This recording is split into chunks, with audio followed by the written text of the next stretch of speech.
ನಮಸ್ಕಾರ. ಎನ್ಆರ್ ಪುರ ಸುದ್ದಿ ಸಮಾಚಾರಕ್ಕೆ ಸ್ವಾಗತ. ಇಂದು ಬುಧವಾರ. ನಾನು ಮಧುರಾ ಮಂಜುನಾಥ್. ಸುದ್ದಿಗಳ ವಿವರ.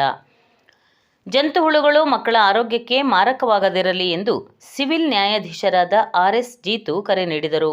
ಅವರು ಮಂಗಳವಾರ ತಾಲೂಕು ಕಾನೂನು ಸೇವಾ ಸಮಿತಿ, ವಕೀಲರ ಸಂಘ, ಸಹಾಯಕ ಸರ್ಕಾರಿ ಅಭಿಯೋಜನಾ ಇಲಾಖೆ, ಆರೋಗ್ಯ ಇಲಾಖೆ, ಶಿಕ್ಷಣ ಇಲಾಖೆ ಮತ್ತು ಇನ್ನರ್ವೀಲ್ ಸಂಸ್ಥೆ ಇವರ ಸಹಯೋಗದಲ್ಲಿ ಸರ್ಕಾರಿ ಆಸ್ಪತ್ರೆ ಸಭಾಂಗಣದಲ್ಲಿ ನಡೆದ ರಾಷ್ಟ್ರೀಯ ಜಂತುಹುಳು ನಿವಾರಣಾ ದಿನಾಚರಣೆ ಮತ್ತು ಸೈಬರ್ ಕ್ರೈಮ್ ಕಾನೂನು ಅರಿವು ನೆರವು ಕಾರ್ಯಕ್ರಮವನ್ನು ಉದ್ಘಾಟನೆ ಮಾಡಿ ಮಾತನಾಡಿದರು. ಸರ್ಕಾರಿ ಆಸ್ಪತ್ರೆ ತಾಲೂಕು ಆರೋಗ್ಯ ಅಧಿಕಾರಿ ಡಾಕ್ಟರ್ ಮಹೇಂದ್ರ ಕಿರೀಟಿ ಮಾತನಾಡಿ, ಫೆಬ್ರವರಿ 10ರಂದು ರಾಷ್ಟ್ರದಾದ್ಯಂತ ರಾಷ್ಟ್ರೀಯ ಜಂತುಹುಳು ನಿವಾರಣಾ ದಿನಾಚರಣೆಯನ್ನಾಗಿ ಆಚರಿಸಲಾಗುತ್ತಿದ್ದು, 1 ವರ್ಷದಿಂದ 19 ವರ್ಷದ ಒಳಗಿನ ಎಲ್ಲ ಮಕ್ಕಳಿಗೆ ಮಾತ್ರೆಯನ್ನು ನೀಡುವ ಮೂಲಕ ಮಕ್ಕಳಲ್ಲಿ ಕಾಣಿಸಿಕೊಳ್ಳುವ ಅಪೌಷ್ಟಿಕತೆ ಮತ್ತು ರಕ್ತಹೀನತೆಯನ್ನು ಹೋಗಲಾಡಿಸುವ ಅಭಿಯಾನವನ್ನು ಸರ್ಕಾರ ಹಮ್ಮಿಕೊಂಡಿದೆ ಎಂದರು. ಕಾರ್ಯಕ್ರಮದ ಅಧ್ಯಕ್ಷತೆ ವಹಿಸಿದ್ದ ಕ್ಷೇತ್ರ ಶಿಕ್ಷಣಾಧಿಕಾರಿ ಶಬಾನಾ ಅಂಜುಮ್, ವಕೀಲ ಕಾರ್ತಿಕೇಯನ್ ಸೈಬರ್ ಕ್ರೈಮ್ ಬಗ್ಗೆ ಮಾಹಿತಿ ನೀಡಿದರು.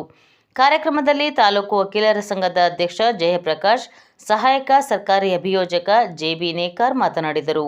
ಕಾರ್ಯಕ್ರಮದಲ್ಲಿ ಕಟ್ಟಿನಮನೆ ಪ್ರಾಥಮಿಕ ಆರೋಗ್ಯ ಕೇಂದ್ರದ ಡಾಕ್ಟರ್ ವಿನಯ್, ನಮ್ಮ ಕ್ಲಿನಿಕ್ ವೈದ್ಯಾಧಿಕಾರಿ ಡಾಕ್ಟರ್ ಕ್ಷಮಾ, ಶಿಕ್ಷಣ ಇಲಾಖೆ ಸೇವ್ಯಾ ನಾಯ್ಕ್, ಇನ್ನರ್ವೀಲ್ ಕ್ಲಬ್ ಅಧ್ಯಕ್ಷೆ ಭವ್ಯ ಸಂತೋಷ್, ಕಾರ್ಯದರ್ಶಿ ನೀತಾ ಪ್ರದೀಪ್, ಐಎಸ್ಒ ಸನ್ಮತಿ ರಕ್ಷಿತ್, ಸದಸ್ಯೆ ಡಾಕ್ಟರ್ ಸ್ವಪ್ನಾಲಿ, ತಾಲೂಕು ಆರೋಗ್ಯ ಶಿಕ್ಷಣಾಧಿಕಾರಿ ಪಿಪಿ ಬೇಬಿ, ಆಪ್ತ ಸಮಾಲೋಚಕಿ ನಾಗಲತಾ, ತಾಲೂಕು ಹಿರಿಯ ಪ್ರಾಥಮಿಕ ಸುರಕ್ಷತಾ ಅಧಿಕಾರಿ ಡೈಸಿ ಇದ್ದರು.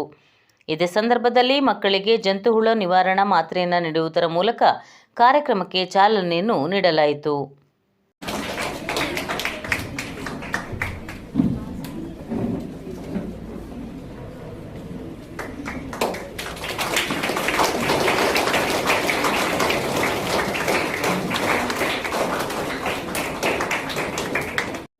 ಕ್ಷೇತ್ರ ಶಿಕ್ಷಣಾಧಿಕಾರಿಗಳು ನರಸಿಂಹಪುರ, ಮುಖ್ಯ ಅತಿಥಿಗಳಾಗಿ ಆಗಮಿಸಿರ್ತಕ್ಕಂಥ ಶ್ರೀ ಕೆ. ಜಯಪ್ರಕಾಶ್, ವಕೀಲರು, ವಕೀಲ ಸಂಘದ ಅಧ್ಯಕ್ಷರು ಎನ್ಆರ್ಪುರ, ಜಿ.ಪಿ. ನೇಕಾರ್, ಸಹಾಯಕ ಸರ್ಕಾರಿ ಅಭಿಯೋಜಕರು ಎನ್ಆರ್ಪುರ. ಭಾರತ ದೇಶದಲ್ಲಿ 70% ಇದ್ದ ರೈತರ ಸಂಖ್ಯೆ ಈಗ ಕುಸಿದಿದ್ದು 55% ಇಳಿದಿದೆ ಎಂದು ಜಿಲ್ಲಾ ಕೃಷಿಕ ಸಮಾಜದ ಪ್ರಧಾನ ಕಾರ್ಯದರ್ಶಿ ಪಿ.ಕೆ. ಬಸವರಾಜಪ್ಪ ತಿಳಿಸಿದರು. ಅವರು ಸೋಮವಾರ ಸಂಜೆ ಸೀತೂರಿನಲ್ಲಿ ನಡೆಯುತ್ತಿರುವ ಎನ್ಆರ್ಪುರ ಸರ್ಕಾರಿ ಪ್ರಥಮ ದರ್ಜೆ ಕಾಲೇಜಿನ ಎನ್ಎಸ್ಎಸ್ ಶಿಬಿರದಲ್ಲಿ ಭಾವೈಕ್ಯತೆ ದಿನ ಕಾರ್ಯಕ್ರಮದಲ್ಲಿ ಭಾರತ ದೇಶದ ಕೃಷಿಯ ಬಗ್ಗೆ ಮಾತನಾಡಿದರು. ಕಳೆದ ವರ್ಷ ಏರಿಕೆ ಕಂಡಿದ್ದ ಕಾಫಿ ಬೆಲೆ ಈ ವರ್ಷ ಕುಸಿದಿದೆ. ವಿದ್ಯಾವಂತರಾದ ಮಕ್ಕಳು ಹಳ್ಳಿಗೆ ಬಂದು ಕೃಷಿ ಮಾಡುತ್ತಿಲ್ಲ. ಹಳ್ಳಿಗಳು ವೃದ್ಧಾಶ್ರಮವಾಗುತ್ತಿದೆ. ರೈತರು ಬೆಳೆದ ಬೆಳೆಗಳಿಗೆ ಬೆಲೆ ಸಿಕ್ಕುತ್ತಿಲ್ಲ. ಅಡಿಕೆ ಬೆಳೆಗೆ ರೋಗ ತಗುಲಿದೆ ಎಂದು ಕಳವಳ ವ್ಯಕ್ತಪಡಿಸಿದರು. ಅತಿಥಿಯಾಗಿದ್ದ ಸೀತೂರು ಗ್ರಾಮ ಪಂಚಾಯಿತಿ ಮಾಜಿ ಸದಸ್ಯ ಎನ್.ಪಿ. ರಮೇಶ್ ಮಾತನಾಡಿ, ಎನ್ಎಸ್ಎಸ್ ಶಿಬಿರಾರ್ಥಿಗಳು ಗ್ರಾಮಗಳನ್ನು ಸ್ವಚ್ಛಗೊಳಿಸುತ್ತಿದ್ದಾರೆ.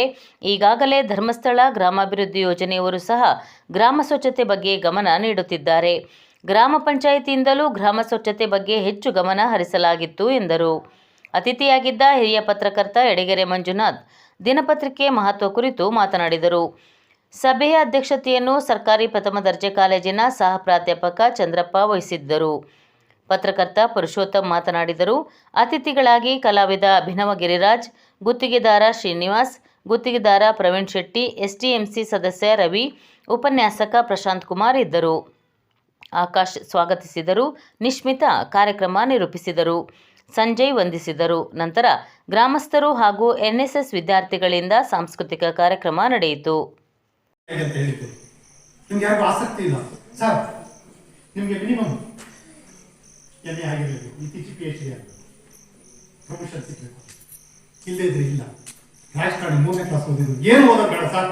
ಎಷ್ಟು ಜನ ರಾಜಕಾರಣಿಗಳು ನೀವು ಹೋಗಿ ಅವ್ರಿಗೆ ನಮಸ್ಕಾರ ಹೊಡೆದು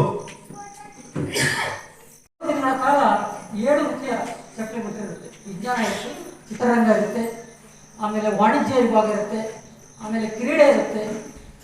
ನಿಮಗೆ ಯಾವುದು ಬೇಕೋ ನೀವು ದಿನಂಪ್ರತಿ ನೀವು ದಿನಪತ್ರಿಕೆ ಓದುವ ಅಭ್ಯಾಸ ಮಾಡಿದರೆ ನೀವು ವಿಶ್ವಕೋಶ ವಿಶ್ವವಿದ್ಯಾಲಯದಲ್ಲಿ ಒಂದು ಡಿಗ್ರಿ ಮಾಡಿದಂತೆ. 18-19 ವರ್ಷದಿಂದ ನೀವು ಓದಲು ಪ್ರಾರಂಭ ಮಾಡಿದ ಒಬ್ಬ ಮಿತ್ರ ನಿಮ್ಮ 60-70ರವರೆಗೂ ನಿಮ್ಮನ್ನು ಜೊತೆಗಿರ್ತಾನೆ. ದಿನಕ್ಕೆ ಅರ್ಧ ಗಂಟೆ. ನರಸಿಂಹರಾಜಪುರದ ಅಗ್ರಹಾರದ ಗಾಯತ್ರಿ ದೇವಸ್ಥಾನದಲ್ಲಿ ದ್ವಿತೀಯ ವರ್ಷದ ಪ್ರತಿಷ್ಠಾ ವರ್ಧಂತ್ಯೋತ್ಸವ ಕಾರ್ಯಕ್ರಮದ ಅಂಗವಾಗಿ ಗಾಯತ್ರಿ ದೇವಿ ಸೇವಾ ಸಮಿತಿ ಮತ್ತು ತಾಲೂಕು ಬ್ರಾಹ್ಮಣ ಮಹಾಸಭಾದ ವತಿಯಿಂದ ಭಾನುವಾರ ಹಾಗೂ ಸೋಮವಾರ ವಿವಿಧ ಧಾರ್ಮಿಕ ಕಾರ್ಯಕ್ರಮಗಳು ನಡೆಯಿತು. ಭಾನುವಾರ ಬೆಳಗ್ಗೆಯಿಂದ ಸಂಜೆಯವರೆಗೆ ವಿಪ್ರ ಬಂಧುಗಳಿಂದ ಲಕ್ಷ ಗಾಯತ್ರಿ ಜಪ ನಡೆಯಿತು. ಸಂಜೆ ಅಗ್ರಹಾರದ ಮಹಿಳೆಯರಿಂದ ಶ್ರೀ ಲಲಿತಾ ಸಹಸ್ರನಾಮ ಕುಂಕುಮಾರ್ಚನೆ ನಡೆಯಿತು. ಸೋಮವಾರ ಬೆಳಗ್ಗೆ 8ರಿಂದ ಶಾಕಲ ಋಗ್ವೇದ ಸಂಹಿತ ಪಾರಾಯಣ ನಡೆಯಿತು. ನಂತರ ಗಾಯತ್ರಿ ದೇವಿಗೆ ಅಭಿಮಂತ್ರಿತ ಕಲಶಾಭಿಷೇಕ, ಮಧ್ಯಾಹ್ನ 12 ಗಂಟೆಗೆ ಶ್ರೀ ಗಾಯತ್ರಿ ಹೋಮ, ಪೂರ್ಣಾಹುತಿ, ಮಹಾಮಂಗಳಾರತಿ, ತೀರ್ಥ ಪ್ರಸಾದ ವಿನಿಯೋಗ ನಡೆಯಿತು. ನೂರಾರು ಭಕ್ತರು ಪಾಲ್ಗೊಂಡಿದ್ದರು.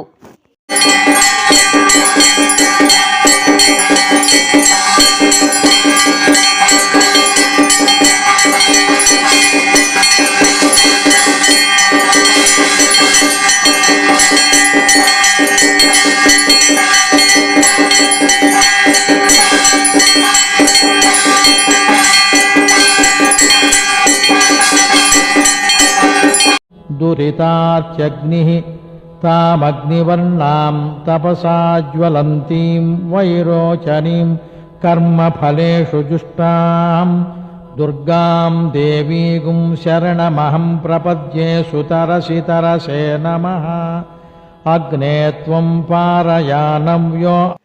ಇತ್ತೀಚಿನ ವರ್ಷಗಳಲ್ಲಿ ಯುವಜನರಿಗೆ ಓದುವ ಸಂಸ್ಕೃತಿ ಮರೆಯಾಗುತ್ತಿದೆ. ಯುವಜನರು ಪುಸ್ತಕಗಳನ್ನು ಓದುವ ಅಭ್ಯಾಸ ಬೆಳೆಸಿಕೊಳ್ಳಬೇಕು ಎಂದು ನಿವೃತ್ತ ಪ್ರಾಂಶುಪಾಲ ಬೆಮ್ಮನೆ ದಯಾನಂದ್ ಕರೆ ನೀಡಿದರು. ಅವರು ಭಾನುವಾರ ಸಂಜೆ ಸೀತೂರು ಸರ್ಕಾರಿ ಹಿರಿಯ ಪ್ರಾಥಮಿಕ ಶಾಲೆಯಲ್ಲಿ ಎನ್ಆರ್ಪುರ ಸರ್ಕಾರಿ ಪ್ರಥಮ ದರ್ಜೆ ಕಾಲೇಜಿನ NSS ಶಿಬಿರದಲ್ಲಿ ಮುಖ್ಯ ಅತಿಥಿಯಾಗಿ ಮಾತನಾಡಿದರು.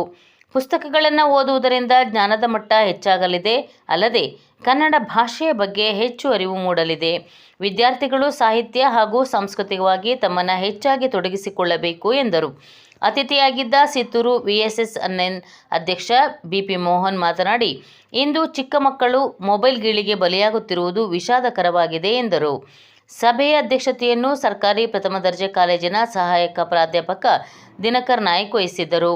ಅತಿಥಿಗಳಾಗಿ ಸೀತೂರು ಶಾಲೆಯ STMC ಅಧ್ಯಕ್ಷ ಜ್ಯೋತಿ, ಸದಸ್ಯೆ ವಿಶಾಲಾಕ್ಷಿ, NSS ಶಿಬಿರಾಧಿಕಾರಿಗಳಾದ ಡಾ ಸತೀಶ್, ಪ್ರೊಫೆಸರ್ ಶಂಕರ್ ನಾಯ್ಕ್ ಇದ್ದರು. ವಂದನೆಗಳು.